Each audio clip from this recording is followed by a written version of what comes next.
Hay una ciudad en el Caribe donde se levantó la primera catedral de América, la primera universidad, el primer hospital, la primera calle empedrada del Nuevo Mundo. Y en esa misma ciudad, hoy, se están construyendo 7 torres de 50 pisos. 500 años separan esas dos imágenes. Y están a 20 minutos de distancia. Pero en los últimos 10 años pasó aquí algo que casi nadie vio venir. El 35,2% de toda la población dominicana vive en el Gran Santo Domingo. El 40,4% del Producto Interno Bruto Nacional se produce aquí. Más de 51,000 millones de dólares al año. Y solo en Santo Domingo, hay anunciados más de 6,000 millones de dólares en proyectos privados. Un tercio de un país entero vive aquí. 4 de cada 10 dólares que produce la República Dominicana se generan aquí, y la ciudad todavía no ha parado de crecer. Durante décadas, cuando alguien decía «el Caribe», tú pensabas en playa, en resort, en pulsera de todo incluido, en una tumbona frente al mar con una piña colada. Nadie pensaba en una capital, nadie pensaba en oficinas, en grúas, en rascacielos. Pero mientras el mundo miraba hacia Punta Cana, Santo Domingo se estaba convirtiendo en otra cosa completamente distinta. En el mayor centro financiero de la isla, en la ciudad con más metros cuadrados en construcción de todo el Caribe insular. En un lugar donde una familia que hace 20 años vivía en una casa de una sola planta, hoy vive en el piso 12 de una torre con piscina, gimnasio y seguridad las 24 horas. Y aquí viene la pregunta que van a atravesar los próximos 90 minutos. ¿Puede una ciudad de 500 años convertirse en la más moderna del Caribe sin dejar de ser ella misma? Esto no es un recorrido turístico. No vas a ver una lista de 10 lugares que visitar. Vamos a entrar de verdad en la ciudad más antigua de América, para entender por qué se ha convertido en una de las que más rápido cambia del mundo. Vamos a caminar sus monumentos, sí, pero también sus obras, sus barrios nuevos, sus barrios de siempre. Vamos a ver quién está ganando con este crecimiento. Y también vamos a ver quién se está quedando fuera. Te voy a mostrar el proyecto que va a cambiar para siempre la silueta de esta ciudad, y del que la mayoría de los dominicanos todavía no ha oído hablar.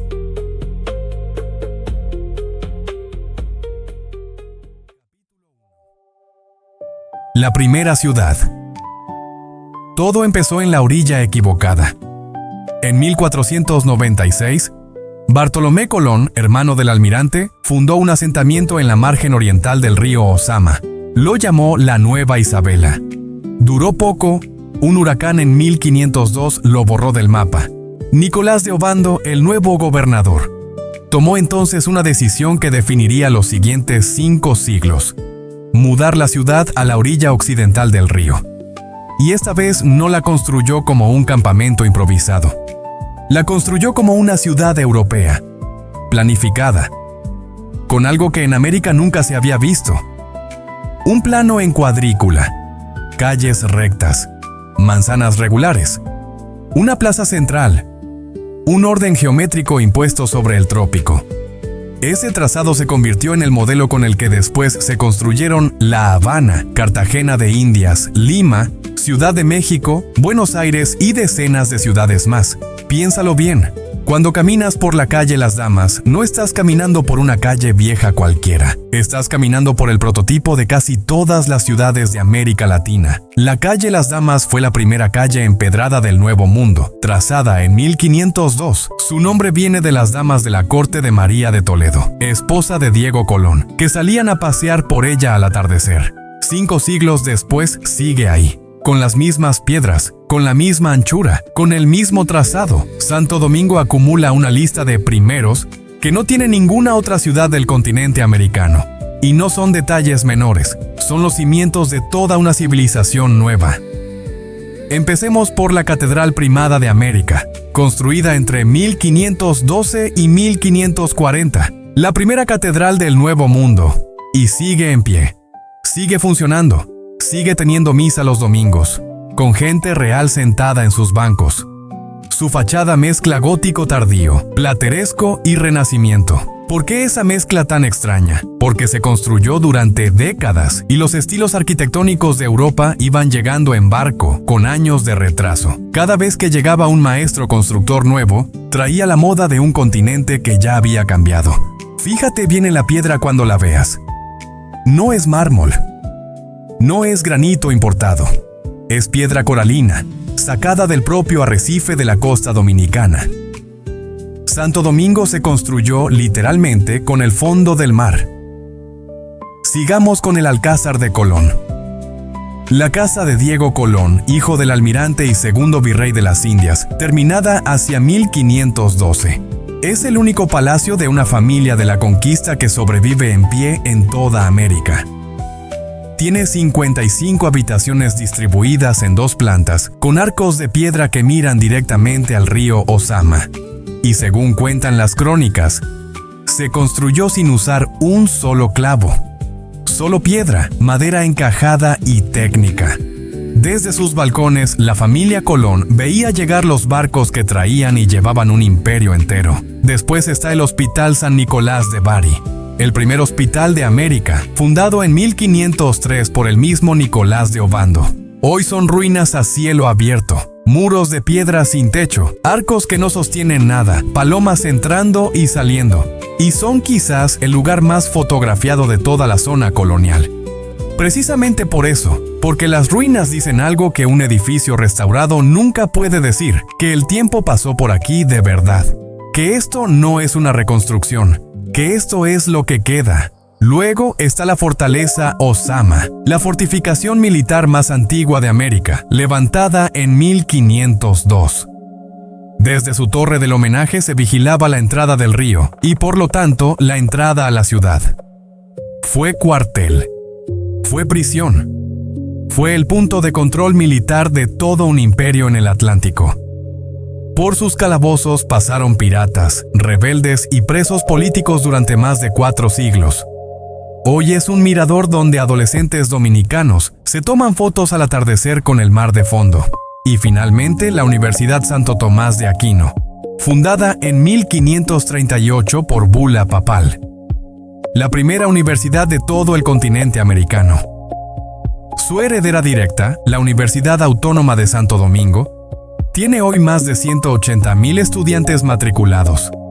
Detente un segundo en ese dato.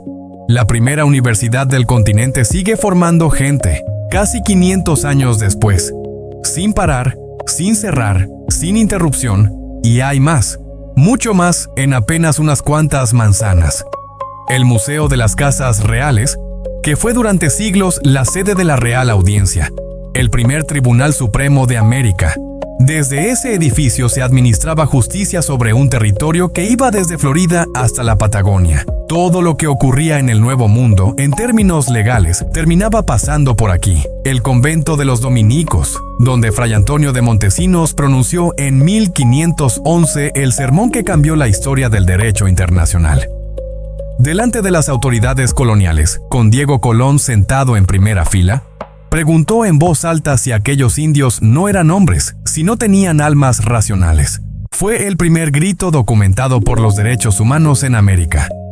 Le costó ser expulsado de la isla, la Puerta de la Misericordia, donde en 1844 se disparó el primer cañonazo de la independencia dominicana, y el Baluarte del Conde, donde ondeó por primera vez la bandera.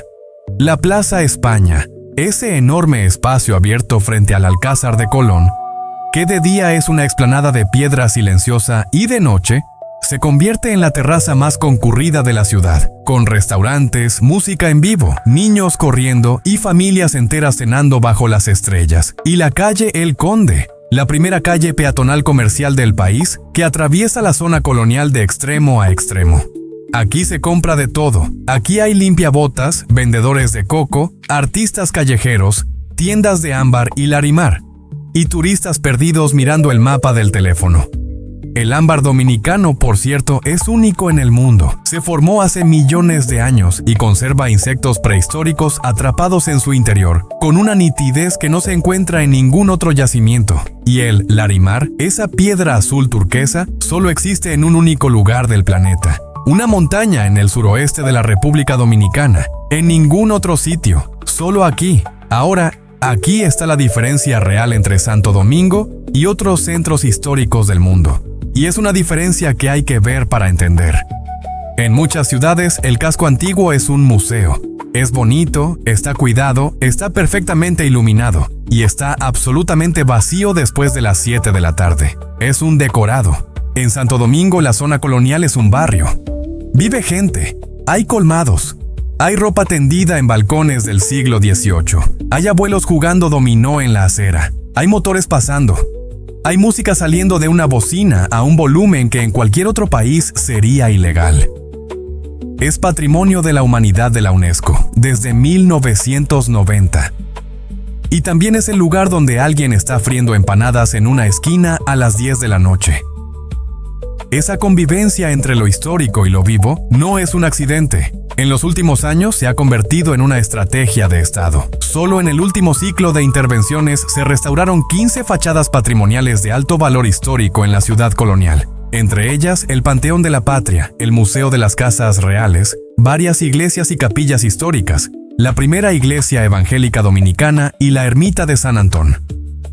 Fue una inversión superior a los 29 millones de pesos, con limpieza especializada, restauración arquitectónica con técnicas tradicionales y sostenibles, y protección de estructuras históricas, todo supervisado por expertos en patrimonio y con el respaldo de la Dirección Nacional de Patrimonio Monumental. No es maquillaje, es una apuesta económica, porque el turismo cultural es el segmento que más rápido está creciendo en la capital dominicana, y esas fachadas son literalmente el producto. Y en 2026 pasó algo que resume perfectamente hacia dónde va esta ciudad.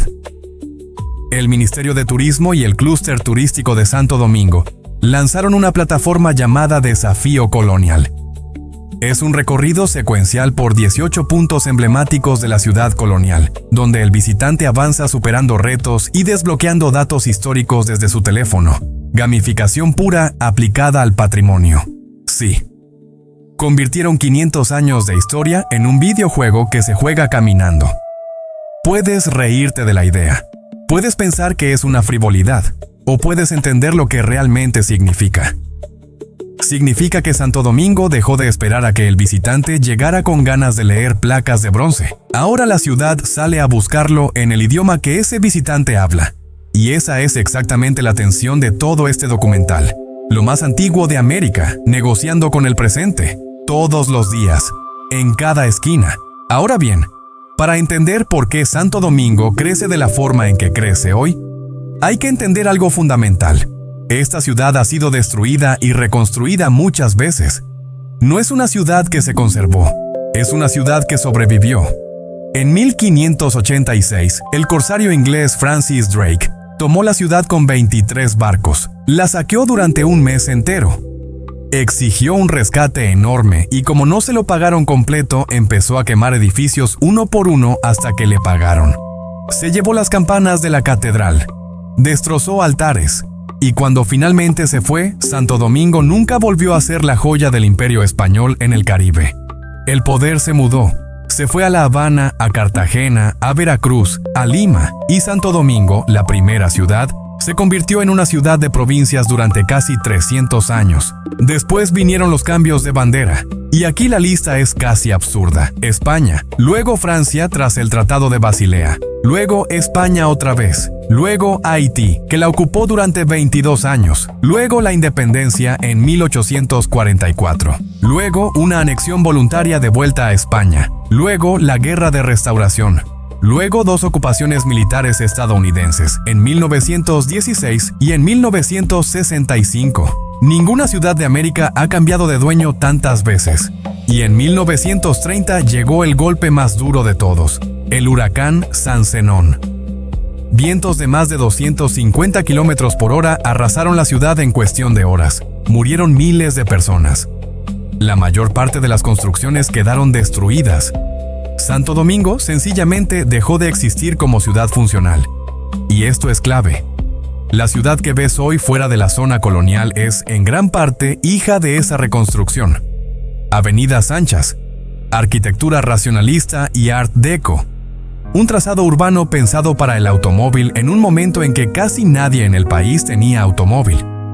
Ese proceso de reconstrucción ocurrió bajo la dictadura de Rafael Leónidas Trujillo, que gobernó desde 1930 hasta 1961. 31 años.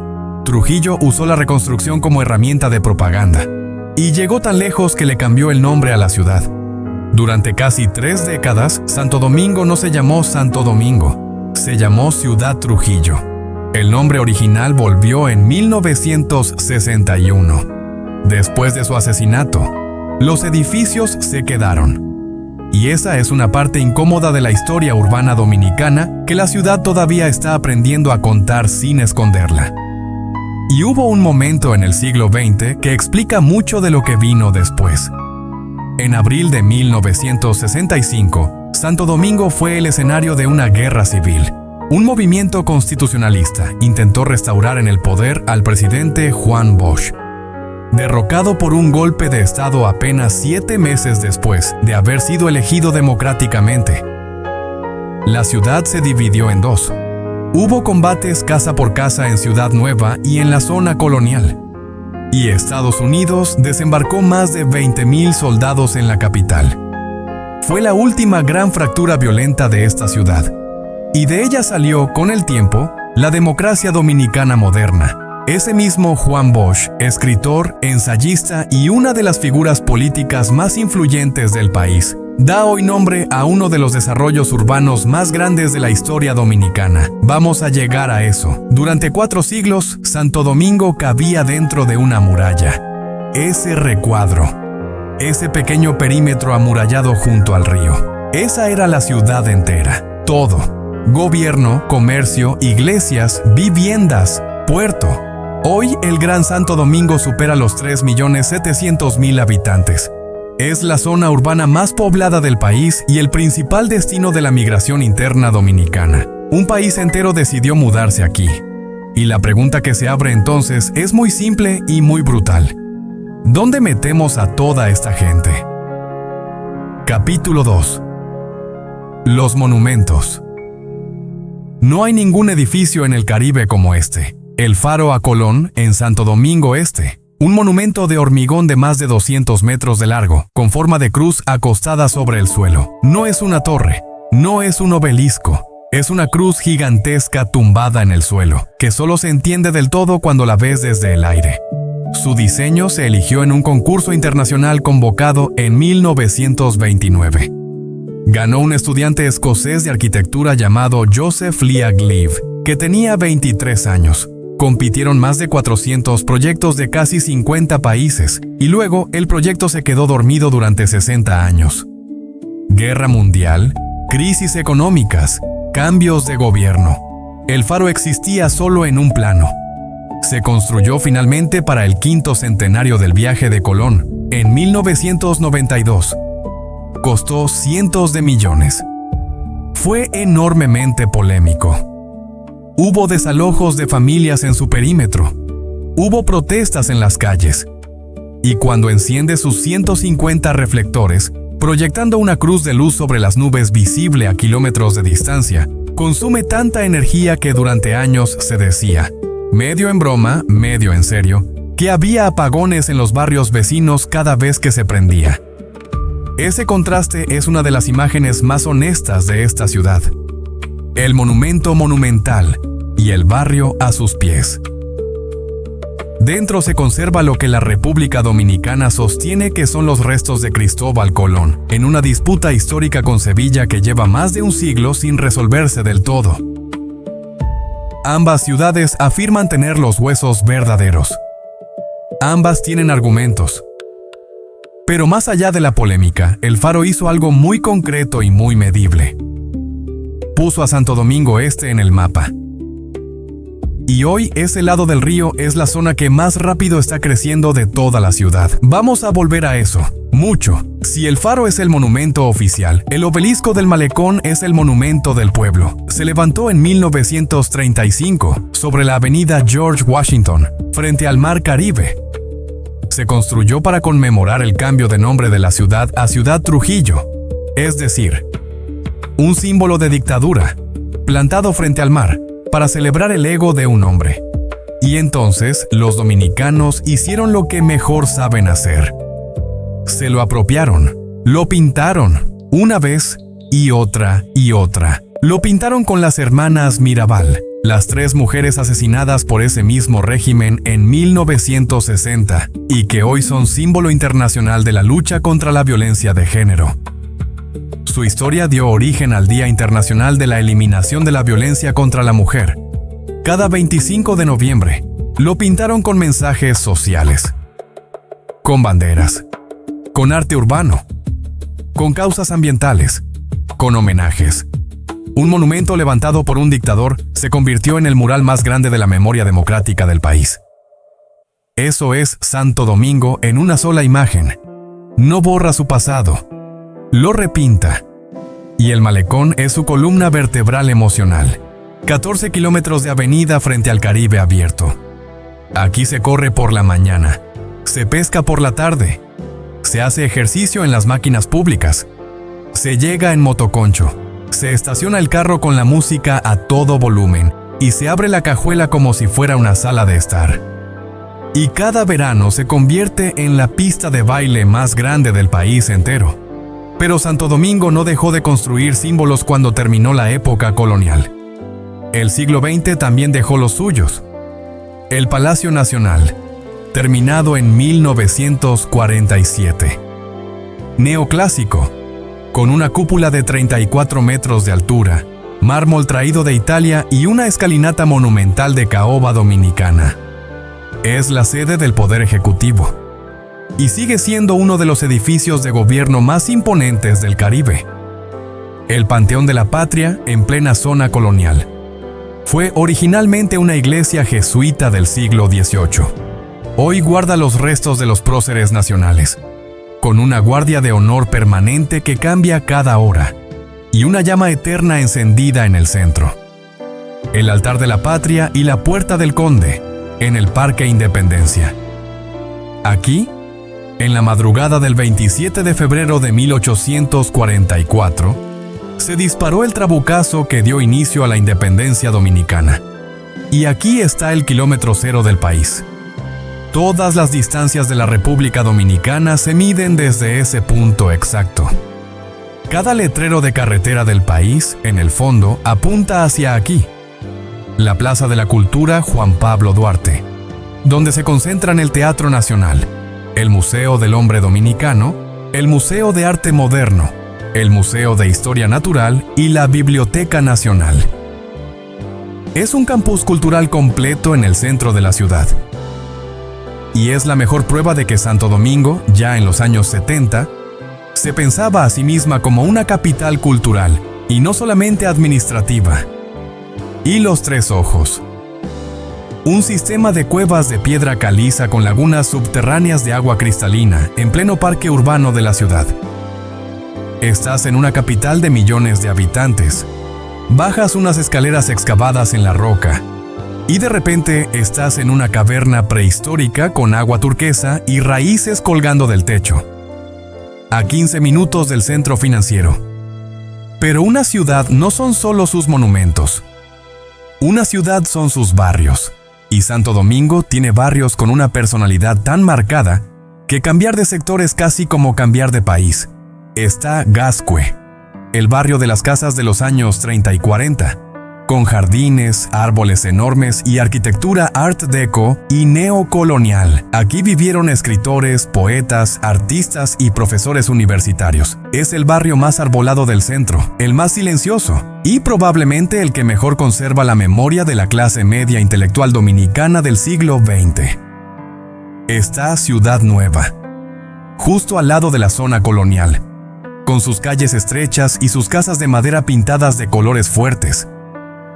Fue durante décadas uno de los barrios más densamente habitados de la ciudad, y fue escenario central de la Revolución de Abril de 1965. Está Villa Consuelo, un barrio popular convertido en el mercado de repuestos y ferretería más grande del país. Aquí encuentras cualquier pieza de cualquier máquina de cualquier año. Es un barrio que funciona como un sistema industrial informal a cielo abierto, y donde además nacieron algunos de los músicos más importantes del país. Está Villa Duarte, del otro lado del río, uno de los asentamientos más antiguos, con vista directa al puerto y a la desembocadura del Ozama. Está Los Mina, uno de los sectores más poblados de Santo Domingo Este, con una identidad tan fuerte que su gente se identifica primero como de Los Mina antes que como de la capital. Están Capotillo, Simón Bolívar, Cristo Rey, Gualey, Los Guandules, barrios populares de la zona norte y de Las Cañadas, donde nació buena parte de la música urbana dominicana y donde vive la fuerza laboral que hace funcionar la ciudad todos los días. Y en cada uno de esos barrios hay una institución dominicana que ninguna guía turística explica bien: el colmado. El colmado no es un supermercado pequeño, es el centro social del barrio. Ahí compras el arroz al peso, la cerveza fría, un huevo suelto, un cigarrillo suelto, una cucharada de aceite. Te fían hasta el día de pago. El colmadero conoce a tu madre, sabe quién eres y sabe qué le debes. Ahí suena la música que suena en el barrio. Ahí se ponen las sillas plásticas afuera al atardecer. Ahí se ve el partido de béisbol. Ahí se discute de política y se resuelven conflictos. Hay decenas de miles de colmados en la República Dominicana. Son el sistema de distribución más eficiente del país y también su red social más antigua. La generación que está construyendo Santo Domingo ahora mismo también está dejando su monumento. Solo que esta vez no es una catedral, ni un faro, ni un obelisco. Esta vez son torres, cientos de torres. Y aquí es donde esta historia cambia completamente de dirección, porque en las últimas 2 décadas, Santo Domingo dejó de ser una ciudad que crece por inercia y se convirtió en una ciudad que crece por diseño, con dinero, con planes, con inversión extranjera y con cifras que casi nadie conoce. Vamos a poner cifras sobre la mesa, porque sin cifras todo esto es solamente una opinión bonita. El Gran Santo Domingo, que es el Distrito Nacional más la provincia Santo Domingo, concentraba en el censo de 2022 3.798.698 personas, el 35,2% de toda la población dominicana, más de 1 de cada 3 habitantes del país. Y las estimaciones metropolitanas más recientes ya sitúan la región por encima de los 4.700.000 habitantes. Pero no es solo que vivan aquí, es que aquí se produce el dinero. En el Gran Santo Domingo se generó el 40,4% del Producto Interno Bruto Nacional en 2025, es decir, 51.656 millones de dólares. 4 de cada 10 pesos que genera la economía dominicana se generan en esta mancha urbana. Y esta es, con diferencia, la zona con mayor producción per cápita de todo el país. Aquí está el principal distrito financiero de la isla, las sedes de las grandes empresas, las instituciones de gobierno, las embajadas, los hospitales de referencia, las universidades más importantes. Si algo relevante pasa en la República Dominicana, lo más probable es que se decida en un edificio de esta ciudad, y el contexto macroeconómico acompaña. Durante el primer semestre de 2026, la economía dominicana alcanzó una tasa de crecimiento de la actividad productiva del 4,5%. Solo en junio, según el Banco Central, la economía se expandió un 6,4% interanual, el mayor ritmo desde abril de 2024. Y el Producto Interno Bruto Nominal Dominicano ya supera los 140.700 millones de dólares. La traducción sencilla de todos esos números es esta: hay dinero entrando al país, y ese dinero está eligiendo Santo Domingo. Pero el dinero no aparece solo. Hay motores concretos detrás de esos números, y conviene nombrarlos. El primero, las zonas francas. La República Dominicana tiene una de las redes de zonas francas más desarrolladas de América Latina, y muchas de ellas están en el cinturón del Gran Santo Domingo. Aquí se fabrican dispositivos médicos, productos farmacéuticos, calzado, textiles, joyería, tabaco y componentes electrónicos que se exportan principalmente a Estados Unidos. No es maquila básica de bajo valor. Buena parte de esa producción es de alta especialización, con miles de empleos formales y con una cadena de proveedores locales que ha crecido a su alrededor. El segundo motor, los puertos. El puerto multimodal Caucedo, a las afueras de la ciudad, es uno de los puertos de contenedores más modernos del Caribe y funciona como centro de transbordo regional.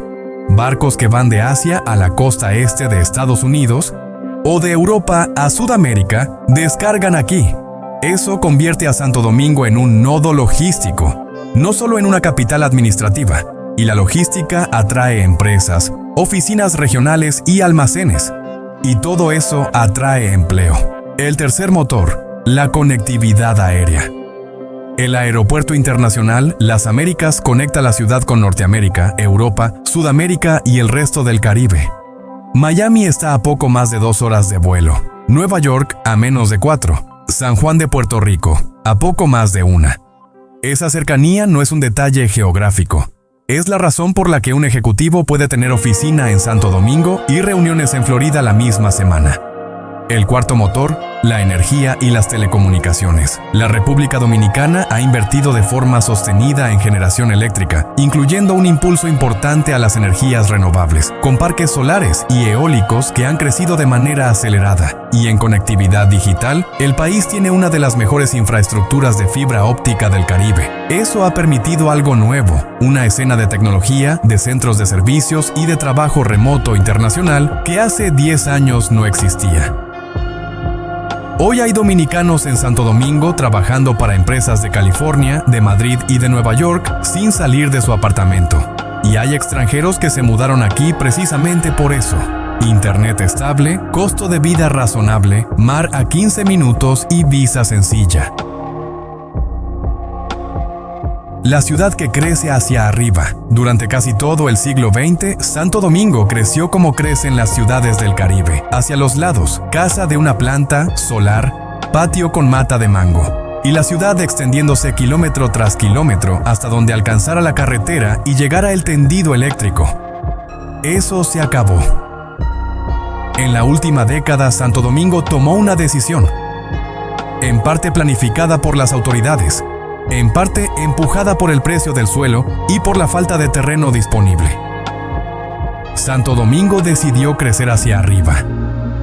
Torres de apartamentos, complejos de uso mixto, proyectos de lujo, concentrados sobre todo en Piantini, Naco y Evaristo Morales, y con una fuerza que sorprendió a todo el mercado en Santo Domingo Este. Y esto es lo que hay que entender bien. No es un edificio, no son 10 edificios.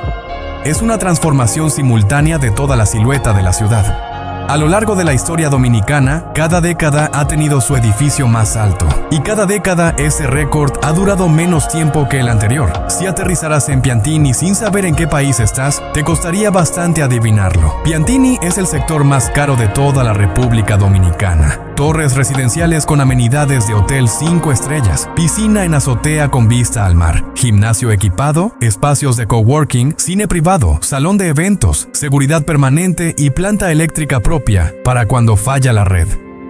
Naco, su vecino inmediato, es la versión con más historia y más árboles, un barrio residencial de los años 50 de casas amplias con jardín, que se verticalizó en tiempo récord y que hoy combina mansiones antiguas con torres de 20 pisos en la misma cuadra. Y Evaristo Morales es el sector que la nueva clase media profesional convirtió en su primera opción, bien ubicado, todavía alcanzable para un salario alto y en plena transformación. Aquí vive una parte de Santo Domingo que vuela a Miami tan seguido como otros van a Santiago de los Caballeros. Y alrededor de las avenidas Winston Churchill, Abraham Lincoln y 27 de febrero se ha formado el distrito financiero más denso de todo el Caribe insular. Bancos, aseguradoras, firmas de abogados, empresas de tecnología, oficinas corporativas regionales. Pero aquí viene el giro real de esta historia. Porque el lugar donde más se está construyendo ahora mismo no es este, es el otro lado del río. Durante décadas, cruzar el río Ozama hacia el este significaba, socialmente, bajar de categoría. Santo Domingo Este era donde vivía la gente que trabajaba en la capital, pero no podía pagar la capital. Barrios populares, tráfico infernal en los puentes cada mañana y cada tarde, servicios públicos que llegaban tarde y mal. Y entonces alguien miró un mapa con atención y se dio cuenta de 3 cosas al mismo tiempo. Primero, aquí hay algo que en Piantini ya no existe. Terreno, suelo disponible, en cantidad y a precios que permitían proyectos de gran escala. Segundo, aquí hay algo que casi ninguna torre del Distrito Nacional tiene. Vista al mar abierto, sin obstrucciones, con kilómetros de frente costero. Y tercero, nuevas normativas urbanas empezaron a permitir mayor densidad y mayor altura de construcción. El resultado fue una avalancha. La cartera de proyectos privados anunciados en Santo Domingo Este supera hoy los $6,000 millones. Desarrollos residenciales, comerciales, hoteleros y corporativos, todos al mismo tiempo. Santo Domingo Este se consolidó como el nuevo eje del crecimiento inmobiliario vertical del Gran Santo Domingo. Pero antes de ver los proyectos, hay que entender por qué esto es un cambio histórico y no simplemente una moda inmobiliaria. El río Ozama dividió esta ciudad durante 500 años, no solo geográficamente, socialmente. De un lado estaba el poder, el gobierno, la banca, las embajadas, las universidades, los hospitales, los restaurantes, los teatros. Del otro lado estaba la mano de obra. Cada mañana, cientos de miles de personas cruzaban los puentes hacia el oeste. Cada tarde volvían. Ese movimiento pendular definió la vida de generaciones enteras y definió también el tráfico infernal de esta ciudad. Lo que está pasando ahora rompe ese esquema por primera vez. Porque cuando pones el centro comercial más grande del país en el este, cuando pones hoteles internacionales en el este, cuando pones torres de 50 pisos frente al mar en el este, cuando pones oficinas corporativas en el este, ya no hace falta cruzar el puente para tenerlo todo. Y eso no cambia solamente el mapa, cambia quién es quién en esta ciudad. Si llegaste hasta aquí, probablemente eres de los que se quedan hasta el final. Suscríbete al canal, dale like, comenta y comparte este video con tus amigos, familiares y en tus redes sociales. Me será de gran ayuda, ya que YouTube recomendará este video a más personas. Dime una cosa en los comentarios. ¿En qué parte de Santo Domingo creciste tú? ¿Y qué es lo que más ha cambiado desde entonces? Lo leo todo. Nos vemos en el próximo.